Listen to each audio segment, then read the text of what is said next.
form can be quite stressful, especially around test and assessment time. So this little video is going to help change your opinion of stress and give you some tips as how you can use it to your advantage. So stress has a bit of a bad reputation. We all know how bad stress is for your health, and normally this is the message that gets put out into our environment, that we should avoid stress at all times because chronic stress can lead to health problems and mental health issues and so on. And that is true. Prolonged long-term stress is bad for your health. However, there is a type of stress that's actually really good for you, and this doesn't get as much airtime as the bad stress does. So I'm going to tell you a bit about it now. One way in which you can help handle any sort of exam stress that you might be feeling before tests and assessments is to change the way that you view stress. You've got to make it your friend. There is a type of stress that is really good for you, and when you experience this type of stress, it's called Eustress.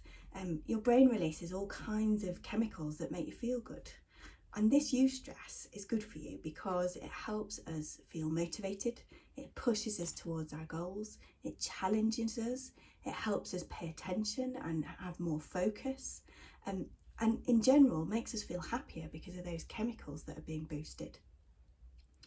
And if you have this optimum right amount of stress, it actually helps you perform better in your exams and tests than if you had no stress at all.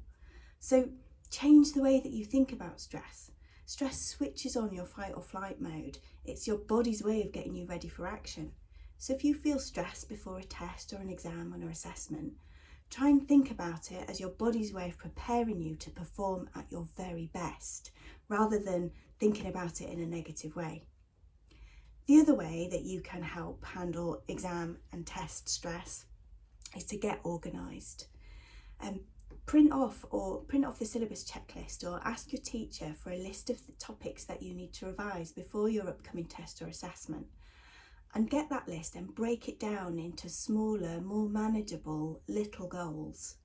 And then tick those little goals off as and when you've revised them.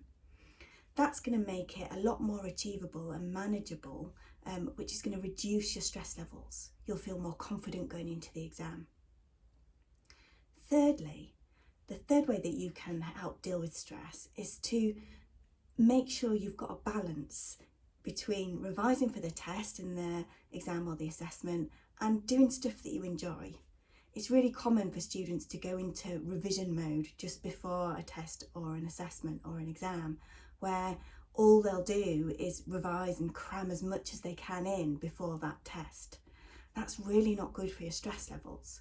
It's much better if you can plan out your revision over a longer period of time and make sure that you are, as well as revising, finding some time to have regular breaks and do some things that make you feel good, some things that you enjoy.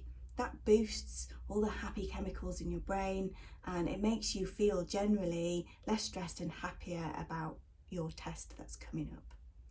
So it's a really quick video, 3 quick ways to help you manage stress. Change the way you think about it, get organised, break down your revision tasks into smaller, more manageable chunks so that they don't seem overwhelming. And thirdly, make sure that you're taking regular breaks and you're planning in to do some things that you enjoy, as well as some things centred around revision and preparing for your test. Hope you found this helps. See you soon.